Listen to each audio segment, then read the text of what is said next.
Drama دیکھنا جائز ہے کیا؟ نہیں بھائی، ڈراموں میں بے حیائی سکھائی جا رہی ہے اور ٹائم ویسٹنگ ہے، کچھ بھی نہیں۔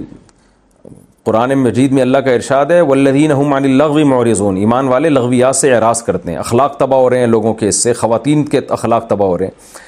لوگ کہتے ہیں ان میں بڑے اچھے اچھے اسباق دیے جاتے ہیں ڈرامے میں۔ دیکھیں، جو جھوٹ سچ میں ملا کے بولا جائے نا، وہ جھوٹ بہت خطرناک ہوتا ہے، کیونکہ اس سچ کی وجہ سے لوگ اس جھوٹ کو بھی سچ سمجھنا شروع کر دیتے ہیں۔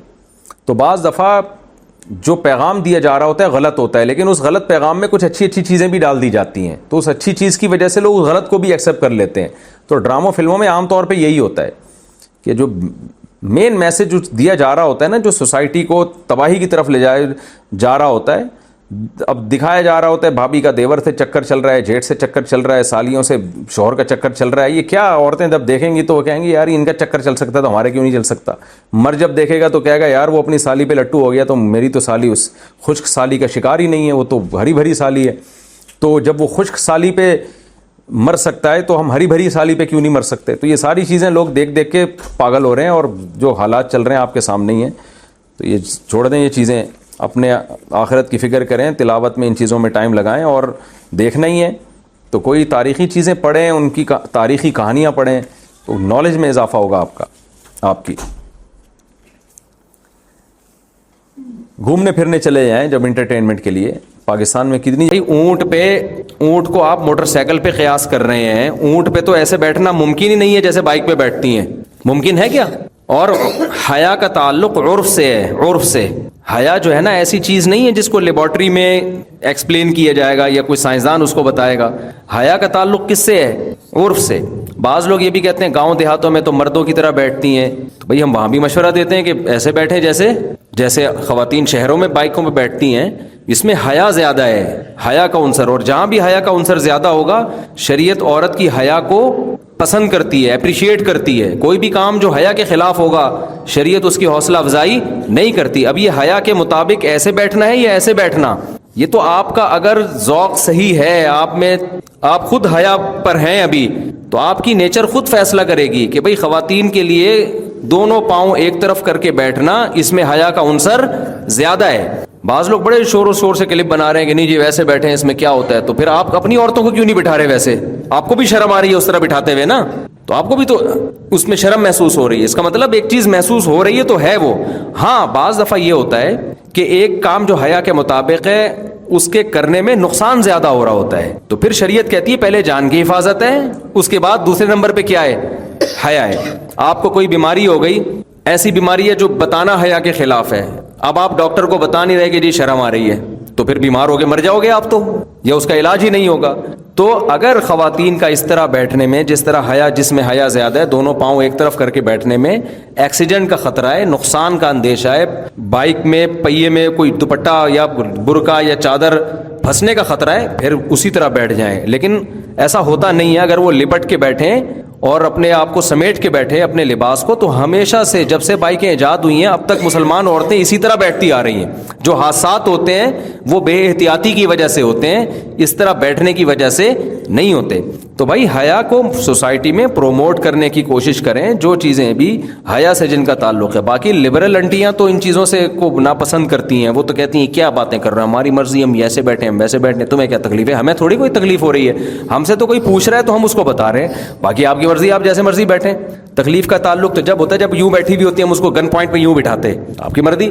ہم سے اکارڈنگ ٹو اسلام کسی نے پوچھا ہے تو ہم بتائیں گے اکارڈنگ ٹو اسلام یہ پسندیدہ کام نہیں ہے۔ جو چیز حیا کے زیادہ قریب ہے اسلام اس کو زیادہ پسند کرتا ہے۔ سمجھتے ہو کہ نہیں سمجھتے ہو؟ تو اسی طرح جینز کی پینٹیں وغیرہ کا خواتین میں رواج بڑھ رہا ہے۔ اگر گھر میں کوئی نہیں ہے، میاں بیوی ہیں، وہ تو جو مرضی پہنے، لیکن بچے بڑے ہو گئے ہیں یا آپ گھر سے باہر جا رہی ہیں تو پھر یہ لباس، اور آسان لفظ کر کے کہہ دیتا ہوں، ہلکا کر کے، کہ حیا کے تقاضوں کے پورے مطابق نہیں۔ میں یہ بھی نہیں کہہ رہا بے حیائی ہے، اور ہلکا کر دیا ہم نے اس کو، ٹھیک ہے نا، لیکن اسلام عورت سے جس قسم کی حیا کا مطالبہ کرتا ہے اس معیار پہ بہرحال یہ لباس پورا نہیں اترتا۔ چست کپڑے عورت کے لیے شریعت میں پسندیدہ نہیں ہے۔ رسول اللہ صلی اللہ علیہ وسلم نے فرمایا کہ صنفانی لم ارہما دو میری امت میں گروہ ایسے ہیں جن کو میں نے نہیں دیکھا، لا یجدن ریح الجنہ وان ریحها لیوجد من مسیرۃ کذا وکذا، وہ جنت کی خوشبو بھی نہیں پائیں گے وہ دو فریق، ایک تو ظالم حکمران اور دوسرا آپ نے فرمایا کاسیاتن عاریاتن، وہ عورتیں جو لباس پہنی ہوئی ہوں گی اس کے باوجود اللہ کے ہاں برہنہ شمار ہوں گی، بے لباس شمار ہوں گی۔ کیوں بھائی؟ لباس جب پہنی ہوئی ہے تو بے لباس کیوں بھائی؟ اس لیے کہ وہ لباس ہونا نہ ہونا برابر ہوگا۔ تو علماء نے دو شرطیں بیان کی ہیں کہ دو چیزیں اگر لباس میں ہیں تو وہ ایسا ہی ہے جیسے بے لباس، ایک چست اتنا ہو کہ جسم کے اعضاء کا ابھار پورا واضح نظر آتا ہو، اتنا ٹائٹ، اور ایک اتنا باریک ہو کہ اسکن نظر آتی ہو، کھال نظر آتی ہو۔ تو یہ جو ٹائٹس پہن رہی ہیں لڑکیاں، خواتین پہن رہی ہیں، اس سے تو پورے جسم کا، اس کو تو فیشن بنا دیا جی۔ تو عورت کا لباس ڈھیلا ڈھالا ہونا چاہیے۔ تو اب آخرت پر اگر ایمان ہے تو بات سمجھ میں آئے گی، آخرت کو آپ نہیں مانتے تو بھائی آپ جیسا مرضی، جب آپ کا عقیدہ ہی نہیں ہے کہ آخرت میں ہمیں جواب دینا ہے اپنے لباس کے بارے میں، تو جو مرضی پہن لو پھر آپ۔ یہ تو ان لوگوں کے لیے باتیں ہیں جو اللہ اس کے رسول پر ایمان رکھتے ہیں، آخرت پر ایمان رکھتے ہیں۔ ہمیں اپنے اعمال کا حساب دینا ہے تو ہمیں لباس میں ان پابندیوں کو اختیار کرنا پڑے گا جو پابندیاں اللہ اس کے رسول نے لگائی ہیں۔ اب دیکھو مرد کے لیے ہمیں گرمی لگ رہی ہوتی ہے، بعض دفعہ انسان کو قمیض پہننے میں بھی گرمی لگ رہی ہوتی ہے، لیکن اللہ نے پابندی لگا دی، مرد بھائی ناف سے لے کے گھٹنے تک اس جگہ کو چھپانا پڑے گا۔ یہ اللہ میاں نے پابندی لگائی نا۔ گورے تو نیکر پہن کے گھوم رہے ہوتے ہیں، بڑے لوگوں میں بھی دیکھا ہے جو بڑا ذرا ماڈرن قسم کے ہوتے ہیں، چڈی وڈی میں بھی گھوم رہے ہوتے ہیں، کہہ رہے ہیں گرمی لگ رہی ہے، کیا ہے یہ ٹینشن وینشن۔ ہم کہتے ہیں بھائی ٹھیک ہے، آپ کو آخرت میں جواب نہیں دینا، ہم نے جواب دینا ہے، تو ہمیں اللہ نے پابندی لگائی ہے کہ جتنی بھی گرمی لگے ناف سے لے کے آپ گھٹنے تک کا ایریا آپ کو چھپانا ضروری ہے۔ تو اسی طرح عورت پہ بھی اللہ نے ایک پابندیاں لگائی ہیں لباس کے بارے میں، تو عورت کو بھی ان پابندیوں کو فالو کرنا پڑے گا۔ سمجھتے ہو کہ نہیں سمجھتے ہو؟ اور دوسری بات یہ ہے کہ دیکھو ابھی میں گیا ہوں وہاں یورپ میں، کتنی شدید سردی تھی، وہاں تو مائنس میں ٹیمپریچر ہے، تو لوگ کہہ رہے ہیں وہاں پینٹ شرٹ کے بغیر گزارا نہیں ہے، تو ہم تو شلوار قمیض میں گھومے وہاں پہ، ہمارا تو گزارا ہو رہا تھا۔ مردوں کے لیے پینٹ شرٹ پہننا حرام نہیں ہے، مردوں کے لباسوں کے الگ احکام ہے، عورت کے لیے الگ احکام ہے، لیکن میں بتا رہا ہوں کہ سردی کی وجہ سے پینٹ شرٹ اس کا کوئی کانسیپٹ نہیں۔ آپ وہ پہن لیں، انر پہن لیں آپ، اور اندر آپ وہ پہن لیں ہائی نیک پہن لیں، بہت ہوتی، اور جیکٹ پہن لیں آپ تو اندر پہن لیں۔ تو خواتین بھی اگر کوئی سردی زیادہ لگ رہی ہے اوپر شلوار پہن لیں، اندر کوئی انر پہن لیں، وہ سمجھ میں آ رہی ہے بات؟ اس کے لیے پینٹ ہی پہننا کیوں ضروری ہے؟ اور اگر پینٹ پہننی بھی ہے کسی خاتون نے تو پھر اوپر کی جو لباس ہے نا وہ ڈھیلا ڈھالا ہو، وہ نیچے تک آئے، شرٹ نہ ہو پھر اوپر۔ جیسے بعض دفعہ انسان انر پہن لیتا ہے یا کوئی ٹائٹ پہن لیا، اس کے اوپر پھر کرتا، خاتون جو ہے نا وہ پھر کرتا ایسا پہنی ہوئی ہو کہ وہ کرتا کور کر رہا ہو اس کو، پھر گنجائش ہے اس میں۔ سمجھ میں آ رہی ہے بات؟ تو پینٹ پہننے کے بعد پھر شرٹ نہ ہو، بلکہ اس کے بعد کیا ہو، کوئی ایسا کرتا ہو جس نے جو نیچے تک آ رہا ہو، تاکہ وہ جو جسم کے جو ہے وہ چھپ جائے۔ مقصد تو چھپانا ہے نا۔ اللہ اکبر۔ آگے ہے بھئی مزار بنانا کیسا ہے؟ مطلب کچھ صحابہ کرام کے بھی غالباً مزار ہیں جو مزار بناتے ہیں، ان کے بارے میں کیا رائے ہے؟ مزار بنانا حرام ہے؟ صحابہ کرام کے جو مزار بنے ہوئے ہیں تو جس نے بنائے غلط کیا۔ نبی صلی اللہ علیہ وسلم نے، صحیح مسلم کی حدیث ہے، حضرت علی کو حکم دیا کہ جو قبر ایک بالش سے اونچی نظر آئے، پکی نظر آئے، اسے گرا دو۔ تو اسلام میں پکی قبر بنانا بھی جائز نہیں ہے اور ایک بالش سے اونچی بنانا بھی جائز نہیں ہے۔ اگر کسی صحابی کا بنا ہے تو جس نے بنایا وہ اس نے بھی غلط کیا۔ سمجھتے ہو گی نہیں سمجھتے؟ ایک وہ شخص جس کو علم ہو اور عمل نہ کرتا ہو، اور ایک وہ شخص جس کو علم ہی نہ ہو تو عمل بھی نہیں کرتا، دونوں برابر ہیں؟ نہیں بھائی، دونوں برابر نہیں۔ علم کے بعد بھی عمل نہ کرنا زیادہ بڑا گناہ ہے، لیکن گھنا بن کے علم ہی نہ حاصل کرنا تاکہ عمل نہ کرنا پڑے، یہ نیت سے اگر کوئی علم سے بس رکتا ہے تو پھر وہ زیادہ بڑا گناہ گار ہے۔ ایک تو ہے کہ بیچارے کو معلومات کے ذرائع نہیں تھے، علم ہی نہ ہوا، اس لیے ناسمجھی میں برائی کرتا رہا۔ ایک ہے جان بوجھ کر علم حاصل کرنے کی کوشش کرتا ہی نہیں ہے، تو یہ وہ زیادہ بڑا گناہ گار ہے۔ کیا آن لائن قرآن پڑھانا اور اس کی اجرت لینا جائز ہے؟ جی ہاں، قرآن ٹیچنگ کی اجرت لے سکتے ہیں۔ بعض لوگ اس کو بھی ناجائز کہتے ہیں۔ اصل میں جب انسان کو خود کسی چیز کی ضرورت ہوتی ہے نا تو بڑے ہیلے نکال رہا ہوتا ہے، لیکن جب مذہب کو ضرورت ہوتی ہے تو فتوے لگا رہا ہوتا ہے کہ یہ مولویوں نے ٹیچنگ کر کے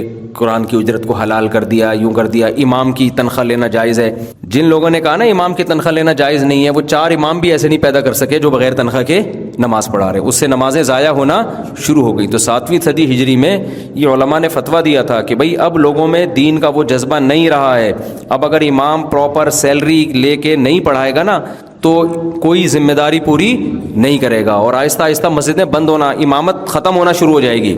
تو ان کو مذہب کی فکر تھی علماء کو کہ دین کو بچانا ہے. تو امام شافعی کی رائے تھی چونکہ امام کے لیے تنخواہ لینا جائز ہے.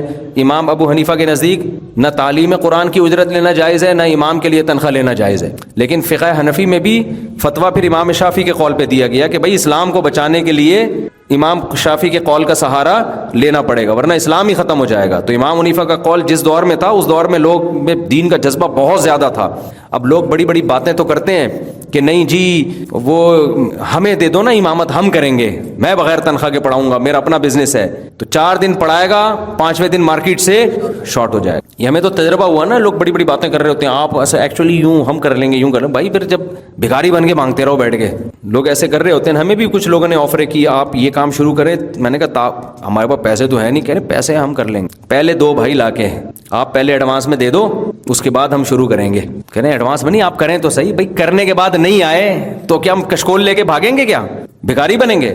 ابھی میں نے گائے خریدی ہے نا، اپنے گھر کے لیے خریدی، بزنس کے لیے نہیں خریدی. میں نے گائے کا دودھ نکل رہا ہے 14 کلو.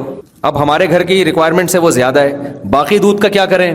اب ظاہر ہے گائے کا روزانہ چارے کا بھی خرچہ، اور گائے پالنے کے لیے ایک ملازم بھی پالنا پڑتا ہے آپ کو، اس کی اپنی تنخواہ. تو میں نے کیلکولیٹ کیا، میں نے کہا تو بہت مہنگا پڑ رہا ہے. تو اس کا حل یہی ہے کہ جو دودھ بچ جائے وہ کیا کرو، بیچ دو بھائی. تو کسٹمر محلے والے آ گئے، 1 کلو ہمیں چاہیے، 1 کلو ہمیں چاہیے. ہم نے کہا ٹھیک ہے ایڈوانس پیسے دے دیں. میں بڑا میں اللہ کا شکر ہے کنجوس نہیں ہوں. میرے دوست احباب سے آپ پوچھ لو، وہ کہیں گے میرے بارے میں انشاءاللہ شہادت دیں گے اللہ نے چاہا تو، بڑی بات نہیں. وہ کہیں گے یہ بندہ کنجوس نہیں ہے. الحمدللہ معاملات میں بہت لچڑ ہوں، معاملات، کیونکہ ہم نے تجربے کر کے دیکھ لیے. یا تو فری پھوکٹ میں 2 دن تو ہم نے بانٹ دیا، فری پھوکٹ میں 2 دن جو گائے کا دودھ نکلا نا خوب دبا کے بانٹا ہے، یہ لے بھائی تو بھی پی لے، لے بھائی. اب تیسرے دن اب بانٹنا شروع کر دیں تو پھر ہم خود بینک میں رکھے ہوئے ہوں گے کسی دن. اتنا پاؤں پھیلاؤ نا جتنا افورڈ کر سکتے ہو. تو گائے خریدی ہے نا، زکات میں تھوڑی ملی ہے ہمیں کوئی. تو گائے جب دودھ دے گی تو گائے کا چارہ کبھی کھا کے دیکھو، پتہ چلے گا ایک فیملی کے بجائے جتنا گائے اکیلے کھاتی ہے. پھر ملازم کو بھی تنخواہ دینی ہے. تو ہم نے کہا بزنس کی نیت نہیں ہے، جو ریٹ مارکیٹ میں دودھ کا چل رہا ہے اسی ریٹ پہ ہم کیا کر دیں گے. تو اب بعض لوگ آئے، کمیٹی والے بھی، فلانے بھی، ڈمکانے بھی.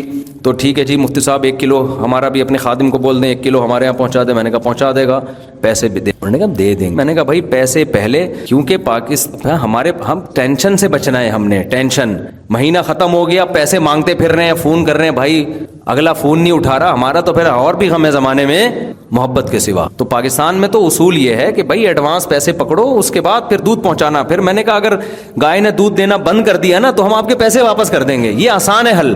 پیسے نکلوانا، ٹینشن، فون کرو، یہ نہیں ہوتا بھائی ہم سے. تو میں نے اس خادم کو بول دیا 1 قطرہ بھی بغیر ایڈوانس پیسوں کے کسی کو دینے کی اجازت نہیں ہے. باقی جو صدقہ کرنا ہوگا وہ ہم اپنی مرضی سے کریں گے نا، وہ آپ کے مشورے تھوڑی کریں گے. جو صدقہ کرنا ہوگا وہ تو میں خود اپنی مرضی سے کروں گا نا، کس کو دینا ہے. آپ تو کسٹمر ہو نا. میں نے ایک واقعہ سنایا تھا، آپ کو یاد ہوگا ایک دفعہ بیان میں، 3-4 سال پہلے کی بات ہے. سعودی عرب میں بڑے کرائسس تھے. تو ہمارے ایک دوست ہیں وہ سعودیہ میں ہی پیدا ہوئے. تو انہوں نے سوچا کہ میں ہیں اصل بائے بون پاکستانی. تو انہوں نے کہا کہ چلو یار ہم ڈیفینس میں اپنا ایک ہوٹل کھول لیتے ہیں. سعودی عرب میں ذرا حالات بزنس صحیح نہیں ہو رہا تو ہم ڈیفینس میں کھول لیتے ہیں. تو انہوں نے مجھ سے بھی مشورہ کیا. میں نے کہا بھائی مجھے تو بزنس کا نہیں پتا، یہاں پہ آپ جو بھی ان کا ہوٹل ہے سعودی عرب میں. تو انہوں نے کیا کیا، یہاں کسی کو ایڈوانس میں پیسے دے دیے ہوٹل بنانے کے نا سارا. اور مجھے بتا رہے تھے کہ میں نے پیسے ایڈوانس میں اس لیے دیے کہ سعودی عرب میں کسی کو ایڈوانس میں دو نا تو وہ آپ کا کام پہلے کرتا ہے. سعودی عرب میں آج کسی نے ویڈیو بھیجی کہ سعودی عرب میں حکومت نے اعلان کیا 3 گھنٹے لائٹ نہیں ہوگی. تو لائٹ بند کرنے کے لیے جب گورنمنٹ کے لوگ آئے ہیں، کہ الیکٹرک تو نہیں ہوگا وہاں پہ، ایس الیکٹرک کہہ لیں آپ، سعودی الیکٹرک کہہ لیں. تو جب وہ لوگ آئے ہیں تو جنریٹر ساتھ لے کے آئے تھے کہ پہلے جنریٹر سے، تاکہ جتنی دیر میں بجلی کا کام ہوگا نا جنریٹر کے ذریعے محلے کو بجلی ملتی رہے. نہیں یہ بات سمجھ، تاکہ بجلی جائے نہیں. حالانکہ احتیاطاً اعلان بھی کر دیا تھا کہ پھر بھی بجلی دے رہے ہیں. تو وہ کہتے ہیں ہم نے تو وہاں سعودیہ میں دیکھا تھا بھائی اگر آپ کسی کمپنی کو، ٹھیکیدار کو ایڈوانس میں پیسے دے تو آپ کا کام پہلے. تو کہہ رہے میں نے ڈیفینس میں کسی آدمی کو ایڈوانس میں پیسے دے دیے ہیں لیکن وہ میرا کام ڈیلے کر رہا ہے. سمجھ میں آئی بات؟ تو میرے ذہن میں اس وقت خیال آیا تھا لیکن میں نے ان کو بتایا نہیں. میں نے کہا بیچارے پریشان ہو جائیں گے. اب میں نے ان کو بتا دیا، وہ اب آئے تھے نا. تو کہہ رہے تھے میرا کام ڈیلے کر رہا ہے، میرا کام دیر سے کر رہا ہے، دوسروں کا پہلے کر رہا ہے، حالانکہ پیسے میں نے پہلے دیے ہیں. تو مجھے اندر سے بہت بعض دفعہ ہنسی آتی ہے جو میں زبان سے ظاہر نہیں کرتا کہ یہ بیچارے اس خوش فہمی میں ہیں کہ آپ کا کام دیر سے کرے گا. یہ کتنے بیوقوف آدمی ہیں. او بھائی تم نے جب پیسے دے دیے تو تمہارا کام گیا تیل لینے. کام کس کا باپ بھی نہیں کرے گا. اب یہ خوش فہمی میں ہے کہ میرا کام ہے بھائی, دیر سے کرے گا. پاکستان ہے بھائی, آپ کیسی باتیں کر رہے ہو یار, تم پیسے دے رہے ہو, سارے دے دیے تم نے, اور تم کہہ رہے ہو دیر سے کرے گا. ان کو اس پر اشکال ہو رہا ہے کہ جلدی کیوں نہیں کر رہا, میرا تو سب سے پہلے, اور ہمیں اس پر اشکال ہو رہا ہے کہ دیر سے بھی کرنے کی اب کیا ضرورت ہے یار اس کو. کیسے کیسے لوگ ہیں دنیا میں معصوم یار. لیکن میں نے یہ بات ان سے کہی نہیں تھی کہ ایسے نہ گھبرا جائیں بیچارے. اب وہ 4-5 سال بعد میری پرسوں ان سے ملاقات ہوئی, چائے شائے پی. میں نے کہا وہ آپ نے جو پیسے دیے تھے, کہہ رہے ہیں وہ تو بندہ ہی غائب ہے, ڈیلے تو دور کے بعد پیسے لے کے بھاگ گیا. تو میں نے کہا وہ بھاگ گیا, کیا ہو گیا؟ وہ امام مہدی آئیں گے تو نکلوا سکتے ہیں, اس کے بغیر کوئی بھی نہیں نکالے گا. اور امام مہدی بھی جب نکالیں گے جب باقی, وہ تو بڑے بڑے کرائسس ہیں نا, وہ تو پہلے ان کو پورا کریں گے, آپ کے پیسے کیا ہیں؟ تو امام مہدی کے آنے پہ بھی امید نہیں ہے کہ آپ کو مل جائیں گے وہ پیسے. تو یہ ہے حساب کتاب. تو یہاں میرے بھائی جب بھی دودھ لینا ہے یا انڈے لینے ہیں, نام انڈے بیچتے ہیں, انڈے تو کھا جاتے ہیں, لیکن دودھ تو ضرورت سے بہت زیادہ پیدا ہو رہا ہے نا.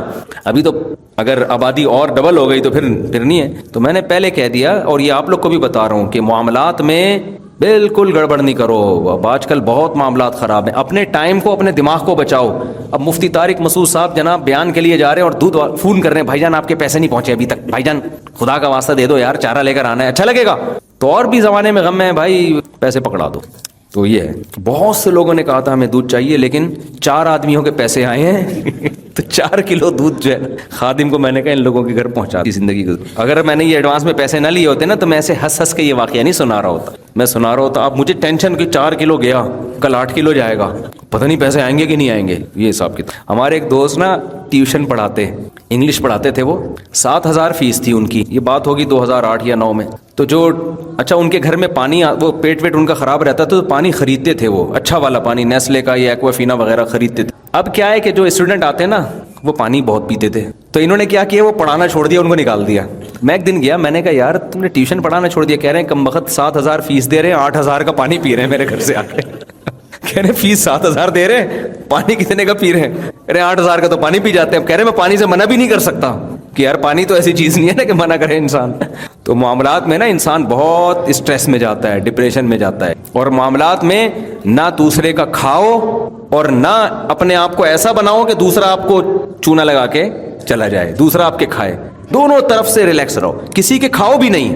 گھر والوں کے ساتھ جو شادی شدہ لوگ ہیں نا, وہ اپنا معاملہ اپنی بیوی کے ساتھ ایسا رکھیں, بیگم یہ تمہارے بیسک خرچے ہیں, یہ میرے ذمے ہیں, یہ میں نے پورے کرنے ہیں چاہے کچھ بھی ہو.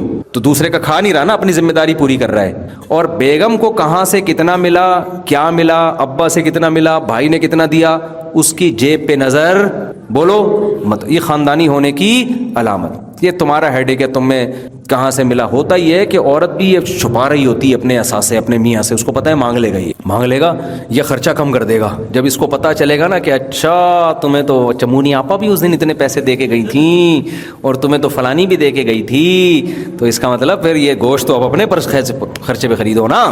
یہ بھی لچڑ ہونے کی علامت. خاندانی بننا چاہتے ہو, بیگم تمہارے پاس کروڑوں ہیں, اربوں ہیں, کہاں سے کیا آ رہا ہے, یہ تمہارا ہیڈیک ہے. ہم اپنی ذمہ داری کیا کریں گے پوری. پھر بیگم خاندانی ہوگی تو وہ خود آپ کا خیال کرے گی, وہ خود آپ کو گفٹ دے گی. بھائی مجھے اتنے پیسے مل رہے ہیں تو میں کبھی بھائی کو گفٹ دیتی ہوں, بہن کو, تو آج یہ گفٹ, یہ گھڑی سونے کی کس کے لیے, یہ آپ کے لیے. پھر اچھا بھی لگتا ہے, محبت بھی. جہاں دوسرے کی جیب پہ نظر اور اپنی ذمہ داری میں ڈنڈی, وہاں رشتے بھی خراب ہوتے ہیں اور ٹینشنیں بھی پیدا. اور آپ کو ایک بات بتاؤں میں کہ انسان جتنے بھی ڈپریشن میں ہے نا, جب ان کی گوروں نے ہسٹری جمع کی نا, تو ایک ڈپریشن تو ہوتی ہے پیسوں کی کمی کی وجہ سے, لیکن زیادہ تر جو ڈپریشن لوگوں میں ہوئی ہے نا, تعلقات خراب ہونے کی وجہ سے. پیسوں کی کمی برداشت ہو جاتی ہے, لیکن جو ریلیشن خراب ہوتے ہیں نا, دیکھو انسان کو اللہ نے اکیلا نہیں رکھا ہے کہ اکیلا رہے. وہ کچھ جانور ایسے ہوتے ہیں نا, گروپ کی شکل میں رہتے ہیں. چیونٹیاں اکیلی رہتی ہیں, یہ لائن بنا کے اور پورے گروپ کی شکل میں. کچھ جانور ایسے جو اکیلے, ان کو کوئی نہیں اس سے کہ دوسرا ان کے ساتھ ہے یا نہیں ہے, اکیلے زندگی گزرتی ہے ان کی. بعض جانور ایسے پورے گروپ کی شکل میں رہتے ہیں. آپ ان کو گروپ سے الگ کرو گے مر جائیں گے. وہ مکوڑے گروپ کی شکل میں, تبھی مکوڑے خوراک کے لیے نکلتے ہیں نا, ایک لال بیگ ان کو الٹا نظر آ جائے نا, کاکروچ, تو ایسا نہیں ہوتا وہ اکیلا ہی گھسیٹ رہا ہے اس کو, یا وہیں گھنا بن کے کھا رہا ہے کہ ابھی موقع ملا بیٹا پیل دے اس کو. فوراً اپنے ساتھیوں کو فون کرے گا وہ. آپ تجربہ کر کے دیکھو, کسی لال بیگ کو الٹو, اور لال بیگ کے لیے کوئی گناہ ہوا ہوتا ہے نا, اللہ اس کو الٹ دیتے ہیں. یہ اتنی بڑی سزا ہے.